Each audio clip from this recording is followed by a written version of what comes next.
Welcome back to NewsWatch at 5:30. We're now here at KCVI. We're talking about the first robotics competition that's taking place in Toronto. And this is the first time, actually, that a team from the Kingston area has taken part in this. Now, they've worked really hard at building a robot. They're sending it off to Mississauga, and it's going to take part in a competition against several other teams. And it has to achieve certain goals. And, of course, this is a team of about 15 people or so, along with mentors who've been helping them along with this. And to fill us in on it, we have Chris, we have Houghton, we have Kaylee, and we have Mike as well. Thank you all very much for joining us on the show.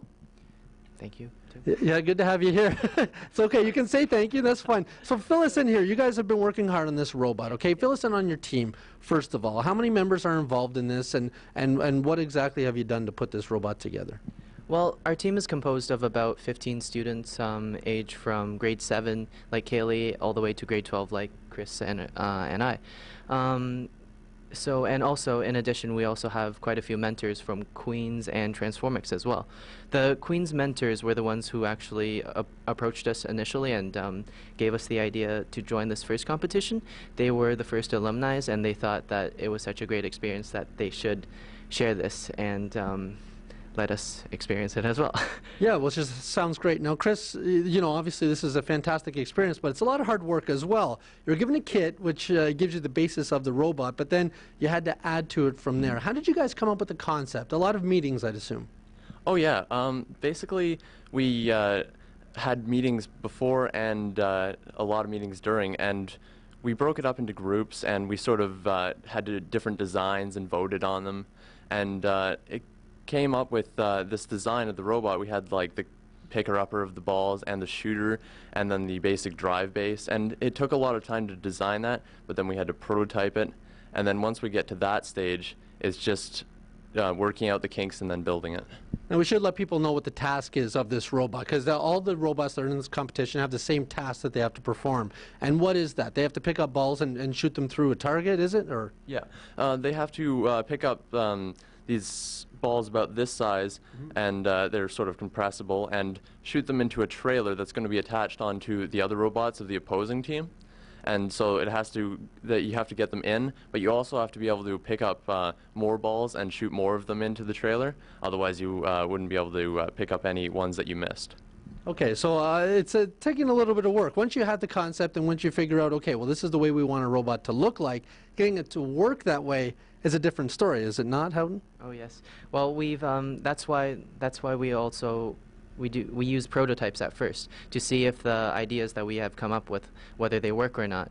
And yeah, we had many brainstorming sessions, but you know, this is part of the learning process. Learning, even if the idea didn't work, we just learned another way to not do it, right? So yeah. So in addition to learning, though, Kaylee, you're learning a lot as well through this. You're the youngest of the crowd. You're a grade 7 student, also 12 years old. What got you involved in this? Well, it started off when I was on a first Lego League team, and it just inspired me to want to come to join this higher level after seeing another team, 11-14, they're very good. After seeing them compete, and we got involved with this through the Queen's mentors. Through Queen's, which obviously the mentors who we have here, Mike is helping out quite a bit. And Mike, you've been through this competition before, so you know, you've at least are able to help them out and say, look, guys, this is what you have to think about, this is what you have to remember, you know, which has got to be a huge advantage for them. Any advice that you've been giving them specifically? Just to keep things simple. It's their first year, and it's a lot of things to keep in mind, so just keep it simple, and just to get a lot of time to practice with the robot. It's entirely different than what they're probably used to. And this all comes down to a 2.5-minute competition, right? Yeah. And yeah, you're spending about 6 weeks to build a robot that you're probably going to play for 2 minutes a round, and if you do well, you get to play maybe about 10 or 20 rounds. Well, this is a great opportunity, obviously, for these kids to be involved in this. You're hoping to spread this out maybe to other schools and other areas in the Kingston area as well, perhaps next year and years going forward from here. Yeah, that's the plan for next year, depending on how the economy is, because this year, because the economy was down, we had to actually go almost door to door to community stores asking for gift certificates, which we're planning to auction off in an online auction. And so depending on next year, if we are able to drum up enough money, we might be able to start another team in the Kingston area. And if not, we might, we're thinking about having just a Kingston team instead of a KCVI team, so have students from other schools coming in as well. Well, that's great. Listen, I know that you've worked hard not only on the robot, but with your fundraising as well. You've had a tremendous amount of community support. Close to $15,000 was raised to make this robot get up and running and perform the way it is. So it's great that a lot of people in the area are helping you out. And best of luck in the competition. We look forward to seeing the results and hoping that Kingston does well. So thanks for being on the show, guys. We really appreciate your time. Thank you.